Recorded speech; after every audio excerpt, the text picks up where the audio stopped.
aula de hoje será sobre criação de matrizes e operações com matrizes em Python.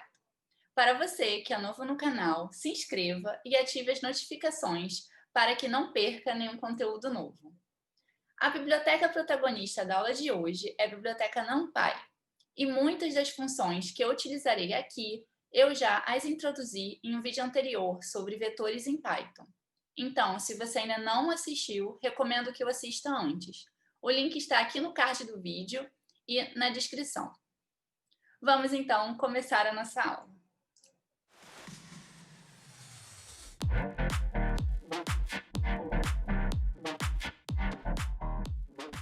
Vamos começar a aula com a importação da biblioteca NumPy.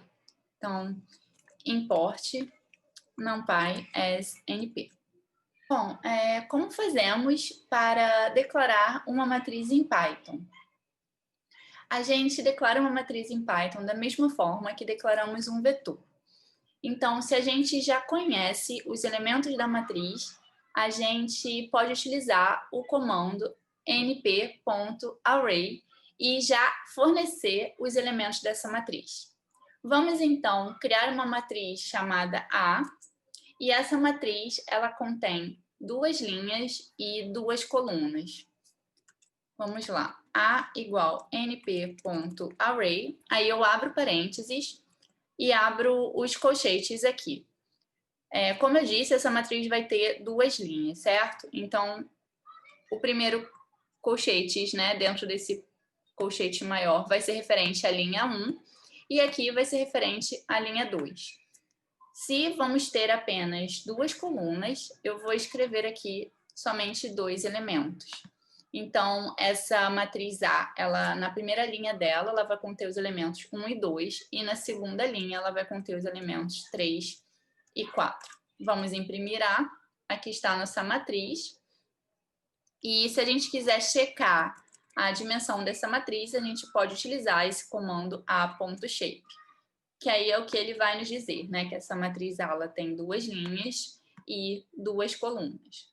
Agora, se quiséssemos que A tivesse três colunas, como é que a gente faz essa modificação?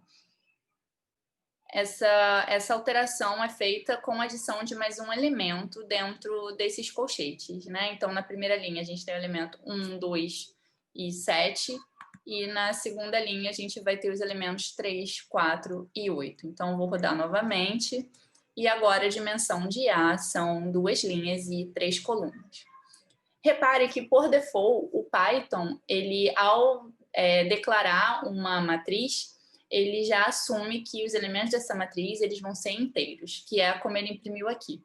Agora, se nós quiséssemos que A contivesse elementos reais, né? Como a gente faria essa imposição? A gente faz através de um argumento extra no comando nparray. Então, eu coloco uma vírgula aqui e escrevo thetype igual a float. Vou rodar novamente essa célula e olha só o que aconteceu. Agora os elementos de A, né, eles têm os valores e um ponto, mostrando que esses elementos aqui, eles são reais. A dimensão de A não mudou.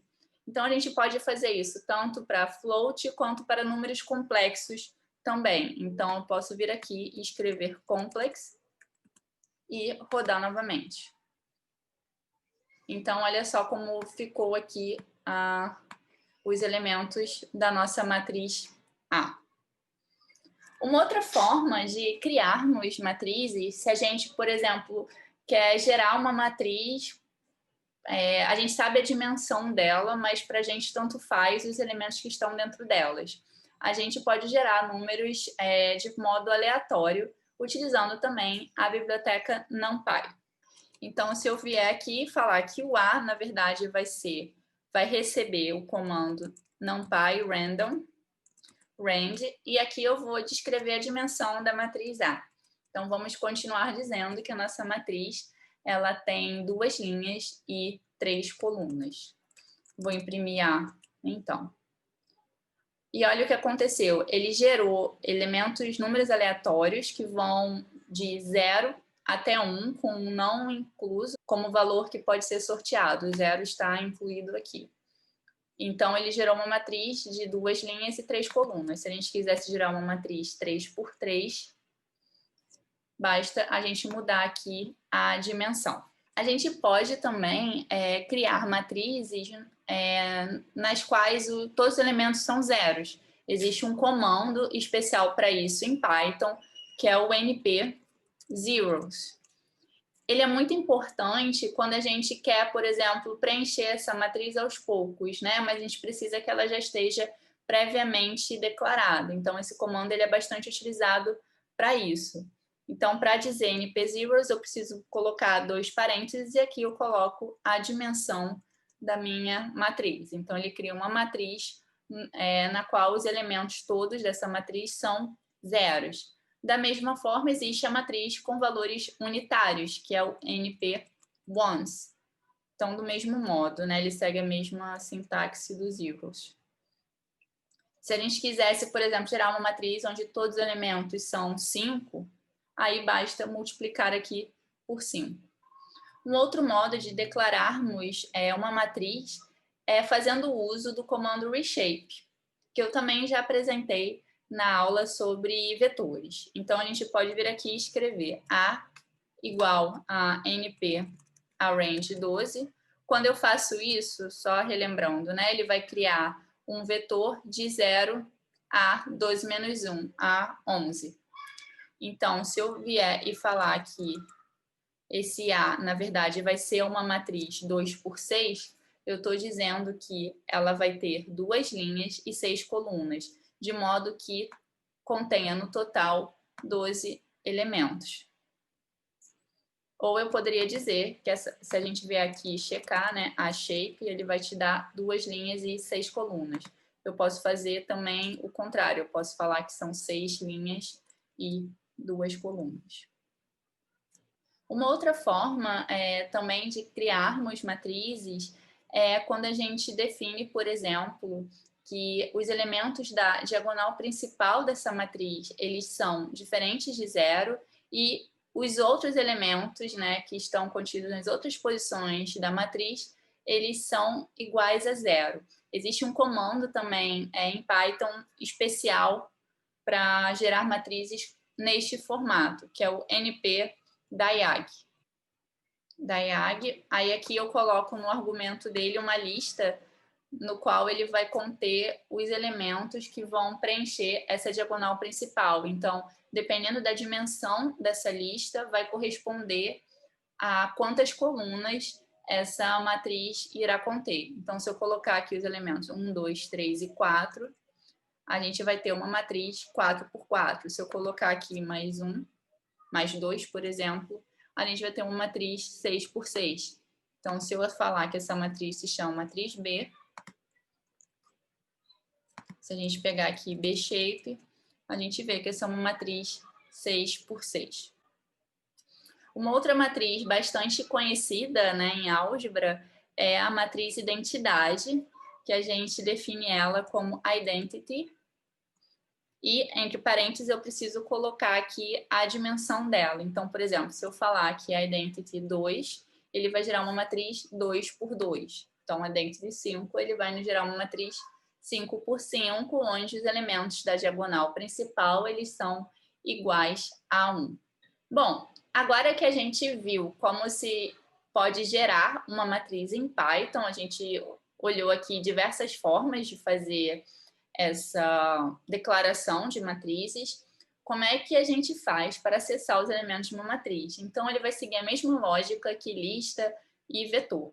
Então, por exemplo, se a gente tem a nossa matriz A aqui, se eu quiser, por exemplo, recuperar esse valor 4, o 4 aqui, ele está posicionado na linha 2, né? Lembrando que aqui começa de 0, então é 0, 1, 2, e na coluna 0.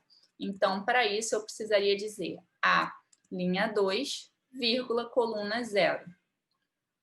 Uma outra forma também de acessar esse mesmo elemento é a gente escrever assim, A2, fecho o colchetes, abro o colchetes e boto o 0. Também funciona. Outro modo, É a gente utilizar a identificação ao contrário, né? As posições. Então, aqui, a nossa matriz, ela tem 6 linhas. Então, se a gente for contar de baixo para cima, né? Então, aqui é a linha -1, -2, -3, -4. Então, ele faria -4 na coluna -2. Também dá. E, da mesma forma, a gente pode escrever assim, A-4 e A-2.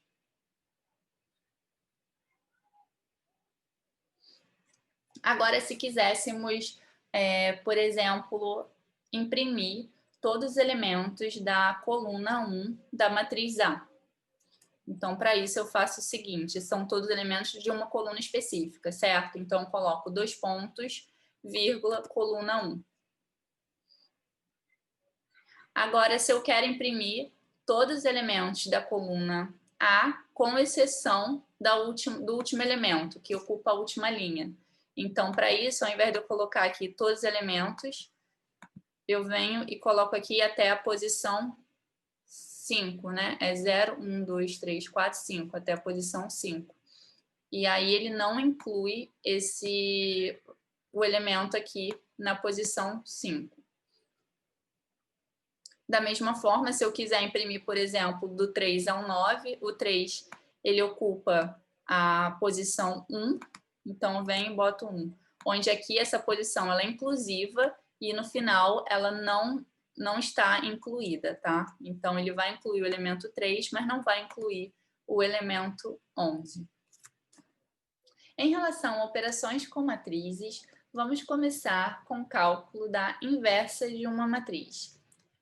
Então, eu vou declarar aqui uma matriz X, NP Array 2,3 e 4,5. Assim, esqueci aqui os colchetes principais. Então, X, ótimo. Então, para calcularmos a inversa, que eu vou chamar aqui de X inv, a gente vai utilizar o comando np.linaug.inv de X.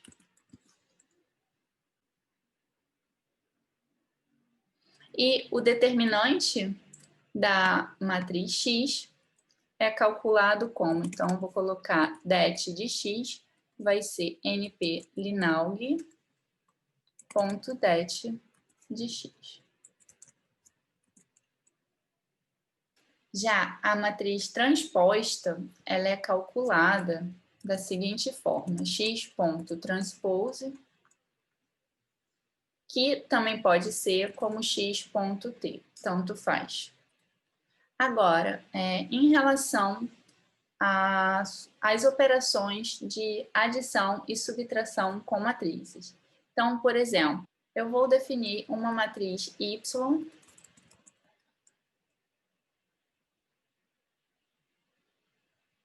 que vai ter os elementos 9 e -3, e 3 e 6.